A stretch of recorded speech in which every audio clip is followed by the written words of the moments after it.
Good morning to all students. Yesterday we studied about soil, factors of soil, soil profile और types of soil. Types of soil में हमने 6 types की soil को पढ़ा था. Alluvial soil को पढ़ा था, black soil, red soil, laterite soil, mountain soil और डेजर्ट सोइल. हमने पढ़ा था कि कौन कौन से इंडिया के कौन कौन से पार्ट्स में ये सोइल्स पाई जाती हैं और कौन कौन सी क्रॉप के लिए कौन सी सोइल अच्छी होती है. ये सब हमने कल पढ़ा था. आज हम शुरू करेंगे soil erosion and degradation. Soil erosion and degradation. Soil erosion और डिग्रेडेशन का मतलब होता है कि एक तो सोइल मिट्टी का कटाव होना, मिट्टी वहाँ से बह जाना और उसकी फर्टिलिटी कम हो जाना. तो ये कौन कौन से तरीके से सोइल इरोजन होता है और कौन कौन से तरीक़ों से डिग्रेडेशन होता है. तो फर्स्ट पॉइंट में हम पढ़ेंगे कि ओवरग्रेजिंग. ओवरग्रेजिंग का मतलब होता है कि पशुओं को बहुत ज़्यादा मात्रा में चराना. Improper techniques of agriculture. Agriculture की जो भी टेक्निक्स हम यूज करते हैं उनको इम्प्रॉपर वे में यूज करना. डिफोरेस्टेशन. डिफोरेस्टेशन का मतलब होता है पेड़ पौधों को काट लेना. कि जितने हम पेड़ पौधे काट लेते हैं उनसे सोइल इरोजन होता है, क्योंकि पेड़ पौधों की जड़ें मिट्टी को अपनी जड़ों में बांधे रखती हैं, तो वो सोइल इरोजन को बचाती हैं. Excessive use of chemical fertilisers and pesticides. Chemical fertilisers और पेस्टिसाइड्स का ज़्यादा मात्रा में यूज करना भी सोइल इरोजन का एक कारण बनता है. Natural disasters. नेचुरल डिजास्टर्स क्या होते हैं? जैसे लैंडस्लाइड्स होना, फ्लड आना, भूकंप आना, इनकी वजह से भी सोइल इरोजन होती है. और ह्यूमन एक्टिविटीज़. ह्यूमन एक्टिविटीज़ जैसे कि आदमी अपनी नीड्स के लिए रोड्स बनवाता है, बिल्डिंग्स बनवाता है, डैम्स बनवाता है, जिनसे हम पेड़ पौधों को काट देते हैं और उनसे सोइल की फर्टिलिटी कम होती है, सोइल इरोजन होती है, सोइल डिग्रेडेशन हो जाती है. Now we move to the next topic. और next point is conservation of soil. कि सोइल को हम कौन कौन से तरीक़ों से बचा सकते हैं. तो सोइल को बचाने के कई सारे तरीके मैंने यहाँ पे लिखे हैं. फर्स्ट है एफोरेस्टेशन. एफोरेस्टेशन का मतलब होता है बहुत सारे पेड़ लगाना. कि the first and the easiest way to prevent the soil erosion is to plant trees. ज़्यादा से ज़्यादा पेड़ लगाना. The root of the trees hold the soil and control the flow of water. The leaves falling from trees add humus to the soil. Afforestation should be practiced to prevent the degradation of soil. बहुत सारे अगर हम पेड़ लगाते हैं तो पेड़ लगाने से क्या होता है कि पेड़ की जो जड़ें होती हैं वो मिट्टी को अपने अंदर बांधे रखती हैं, जिससे सोइल इरोजन होने से बच जाती है. सेकंड है टेरेस कल्टीवेशन.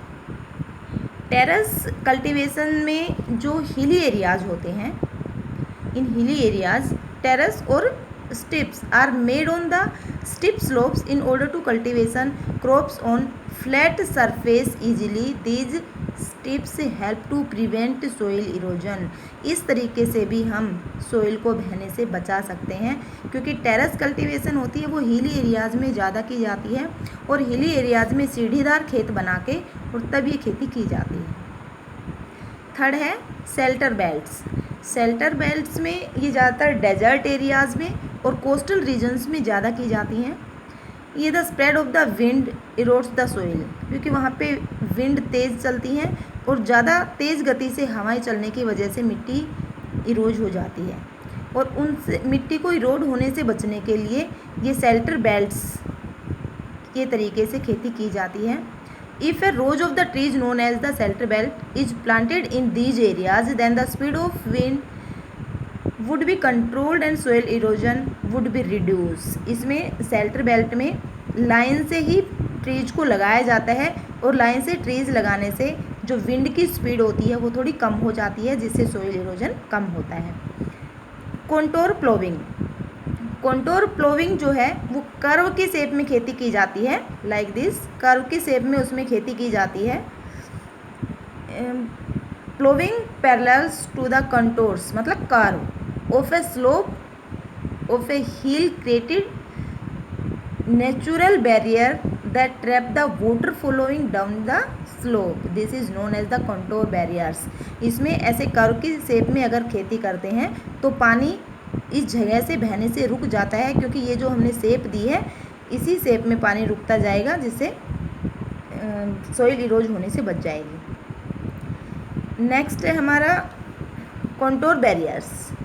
कंटोर बैरियर्स जो है उसमें ट्रेंचेज के थ्रू खेती की जाती है। इसमें क्या करते हैं कि दे क्रिएटेड ट्रेंचेज, हम खाई बनाते हैं, that help to collect water. जैसे एक रो हमने पेड़ की लगा दी, उसके बाद हमने खाई लगा दी, खाई खोद दी, फिर उसके बाद एक लाइन हमने प्लांट की लगा दी, उसके बाद फिर खाई खोद दी, जिससे हमारी सॉइल इरोजन, सॉइल में फर्टिलिटी बढ़ती है, एक ह्यूमस की मात्रा भी ज़्यादा बढ़ती है और सॉइल इरोज होने से भी बच जाती है। नेक्स्ट है mulching. In this process the soil between the plants is covered by the protective layer of the organic matter like straw. इसमें जो भी अनवांटेड ट्रीज होते हैं जैसे स्ट्रो वगैरह, जिनको मल्च कहा जाता है, उसी से ही इसका नाम मल्चिंग पड़ा है, उनको उखाड़ के ज़मीन पे ही छोड़ दिया जाता है प्लांट्स के बीच में, ताकि किस लिए किया जाता है ये काम? Retain the moisture of the soil and reduce soil erosion, ताकि मॉइस्चर, ज़मीन का जो मॉइस्चर है वो बचा रहे और सॉइल इरोजन से को भी हम रिड्यूस कर सकते हैं। अगला है rock dam. In many areas rocks are scattered together to reduce the flow of water. This prevent the creation of gullies and washing away of soil. कई जगह पे रॉक डैम बना दिए जाते हैं ताकि पानी का बहाव रुक जाए, और क्योंकि पानी का तेज़ बहाव होता है तो पानी के साथ साथ मिट्टी भी बह जाती है, इसलिए कई जगह पे डैम भी बना दिए जाते हैं सोइल को इरोज करने के लिए। Changes in agricultural practices. इसमें क्या होता है, इसमें क्या क्या इन्वॉल्व होता है कि the cultivation of the different crops on the same piece of land during the different time period every year, और the cultivation of the different crops in alternate rows in the different time. इसमें अलग अलग time पे अलग अलग तरह की खेती की जाती है, जिससे हम सॉइल इरोजन से बच सकते हैं। Now we move to the next point, और नेक्स्ट पॉइंट इज वाटर। तो वाटर जो है वो एक इम्पोर्टेंट पार्ट होता है हमारी लाइफ का। It requires for the domestic needs of humans like drinking, cooking, bathing, washing etcetera, and also for economic activities like industrial activities और कल्टिवेशन एक्सेट्रा। क्योंकि पानी हमारे जीवन में बहुत इंपॉर्टेंट होता है, इसको ड्रिंकिंग में, कुकिंग में, बाथिंग में, वॉशिंग में एक्सेट्रा चीज़ों में हम यूज करते हैं, और इकोनॉमिक एक्टिविटीज़ और इंडस्ट्रियल एक्टिविटीज़, कल्टीवेशन, उनके लिए भी हम इसका यूज करते हैं। 3/4 मतलब लगभग 70% of the water surface is covered by the water. 70% of the earth surface is covered by the water. That is why it is also known as the blue planet. इसलिए अर्थ को हम blue planet के नाम से भी जानते हैं, और ब्लू प्लैनेट के नाम से जानते हैं, साथ साथ में इसे वाटरी प्लैनेट के नाम से भी जाना जाता है। 90% of the water on the earth is in the seas and oceans. 90% पानी हमारा कहाँ पे पाया जाता है? सीज और ओशियंस में।